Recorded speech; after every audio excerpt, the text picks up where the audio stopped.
What's poppin', fight fans, and welcome back to another episode of Cigar Live with your host here, Darnell Giovanni, on the MMA Island.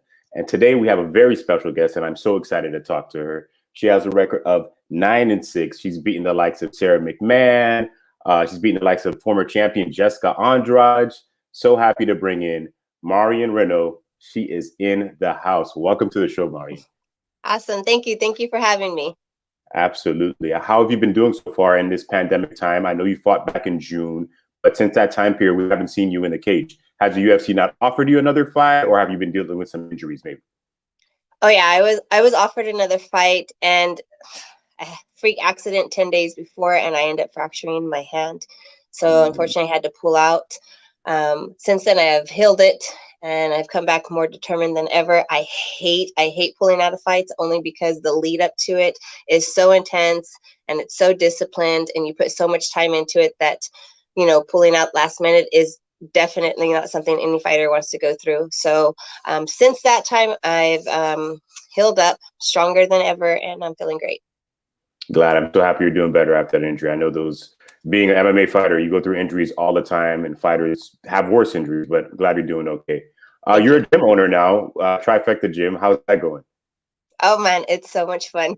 And it is so busy. It is so busy. You wouldn't believe how busy it is, even with everything that's going on in the world today. That you'd find that there's like more people. They're more interested now than ever before in joining our gym, and it's become an issue where now we need to find a bigger building.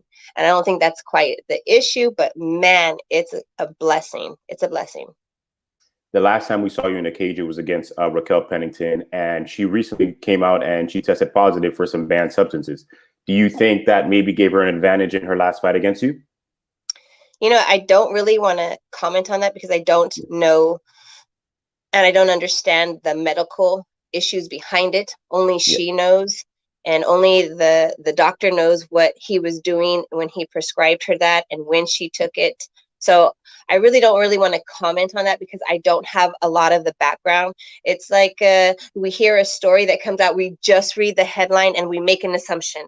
So it's not one of those things that I want to sit here and make an assumption about. And I don't want to think that as a veteran going into a fight, she did something like that. So I'm more prone to give her the benefit of the doubt. Absolutely. And you have a fight against Macy Chiasson coming up at UFC Fight Night 184. Where do you see you have the advantages over Macy?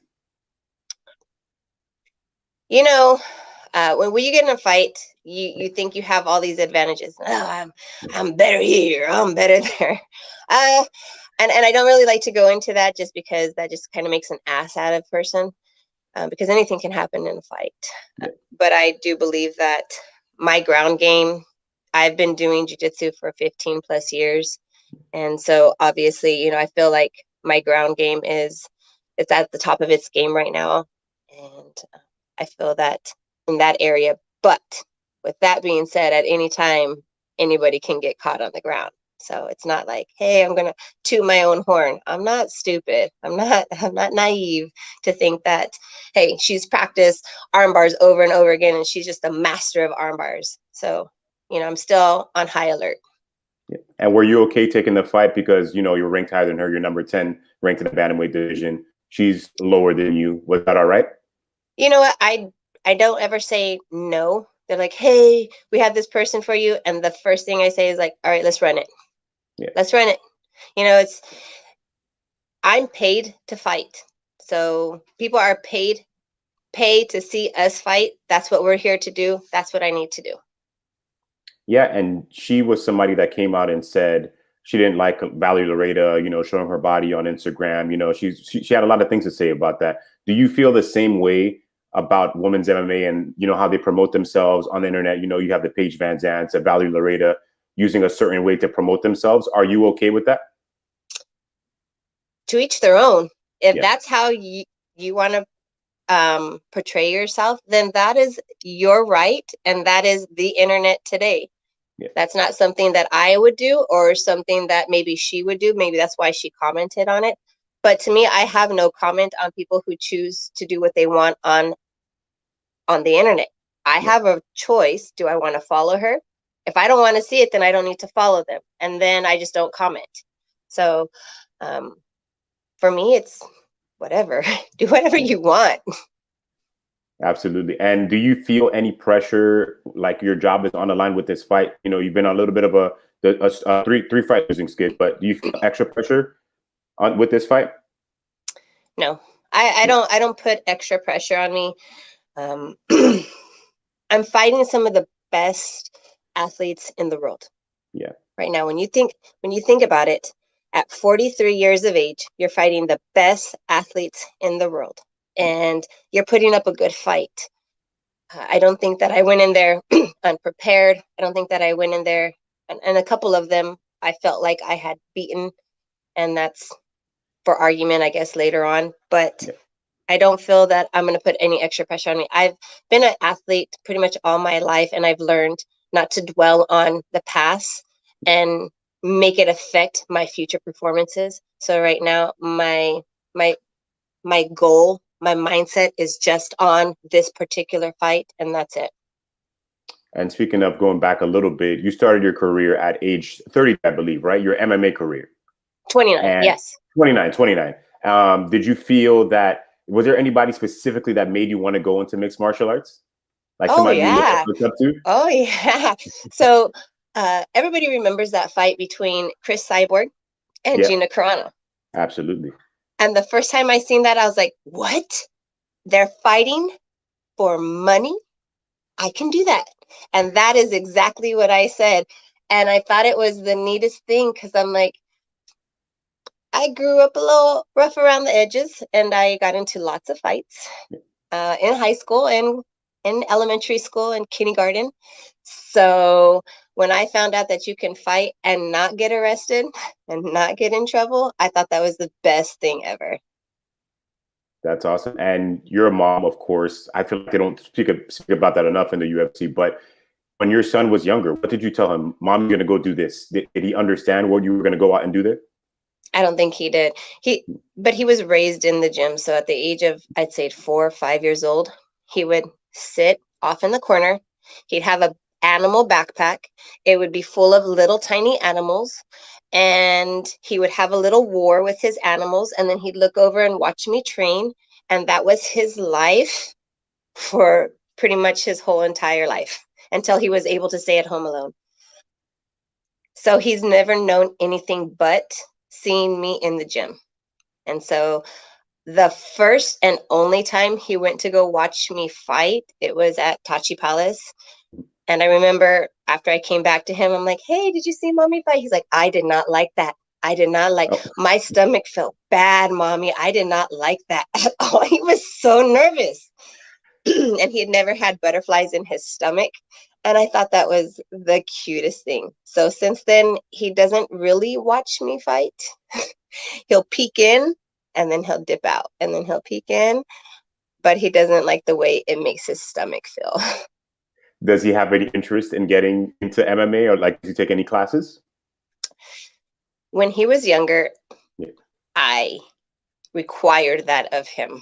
As a parent, it was important for me that he knew how to defend himself. He, as a African-American male, he needed to know how to throw a punch, and he needed to know how to be on the ground and work. And so as his mother, he did it for 7 years and he loved it. And then he grew out of it. He didn't really like the individual sports. He's more of a team sports person. So he plays basketball. He was interested in football. He did track and field. So he likes the team aspect. That's awesome. And in this day and age, everybody has Amanda Nunes being their female, their GOAT, you know. Who do you feel is your own personal GOAT? I've always really gravitated toward Chris Cyborg. Yeah. I just have. And maybe because I know her more on a personal level, but Yeah. I admire her as a person and the feats that she's had to overcome, from media to just pretty much everything in life. And just knowing her on a personal level, she's just a really sweet, down-to-earth person. And in all honesty, she's really guided me in my career path, especially early on when I first started in the UFC. Yeah, and do you feel like you guys relate a lot? Because, you know, Dana White has said when you were trying to get on the Ultimate Fighter, you're a little bit too old. Dana White has made comments about her in the past. Do you guys feel like you relate in that level? Maybe, Yeah. maybe. Mine was kind of a little bit different, but I know I can see where people can say, you know, I kind of relate on that level, but a little bit, yeah. Glad you still made it in, though. Would you consider calling out Holly Holm maybe after this fight? She's still looking for a fight. I felt you won that fight when you guys went against each other. I know it was a while back. Is that maybe in your mind after you went against Macy? I think every fighter gets asked that, and I don't really know what their answer is, but mine is typically the same. I'm not worried about a call out just yet because I have to beat Macy first. I can't be thinking about, okay, the next person I'm gonna fight is this. No. In the past, have I wanted to rematch that? Yes, in the past I have, but her goal is set on the title fight, and so I don't feel that, you know, a fight with me would get her to that title fight. So I don't think that I would be in that, in her eyes, a contender. But in the past, I have thought about a rematch, obviously, on all my losses. But I'm not thinking about that right now. I have a one-track mind. My goal is right now to go get a W on February 6th. Absolutely. And everybody who fights in MMA has that dream of getting that title. Would that like make your career, or you're okay with the things that you've done in your career? That's a good question. Of course I would love that title fight, obviously. But I'm very happy with what I've done in my career, but that doesn't make me less hungry, if that makes sense. I don't know if it makes sense. Like, I'm hungry for what's in front of me right now, and that title fight is if it comes, it comes. So right now I'm just so happy and hungry for what I have in front of me that nothing else matters. But would a title fight be out? Obviously. And that's gold. You know, that's what every fighter's dream. So they're not in this just to be like, oh my God, I got likes on Twitter. They're in this for the gold. And we'd love to see you get that title shot one day, hopefully this year, because there's plenty of time to do it, of course. Mace, Marion, I like to ask this question. I always ask this towards the end of the interview, and I appreciate the time, of course. What are 3 things that you're grateful for? I am grateful for my family.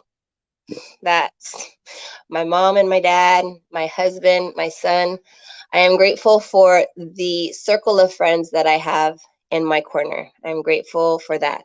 And last, I am grateful for right now the freedoms that we are given. I am grateful to live in America where I can make my own choice. That's awesome. And Marion, anything you want to say to the fans that are watching right now? You know what? I just want to thank them. I want to thank them. I have some really great fans. They've been very respectful throughout my whole MMA career. So I just want to thank them for knowing what type of person and fighter I am, and for giving me the respect that I would give them if I knew them in person. Awesome. And we love watching you fight. We can't wait to see you fight Macy at Ultimate UFC Fight Night 184. Marion, thank you so much for the time. We appreciate it. Can't wait to see you in there, and we'll see you soon. We'll talk to you again. Awesome. Thank you so much for having me. Thank you. Absolutely. Marion Reneau in the house. We can't wait to see her fight. Make sure you guys watch her UFC Fight Night 184. She's ranked number 10. She's on her way to a title. We'll see you guys, and we'll talk to you soon again. Appreciate it.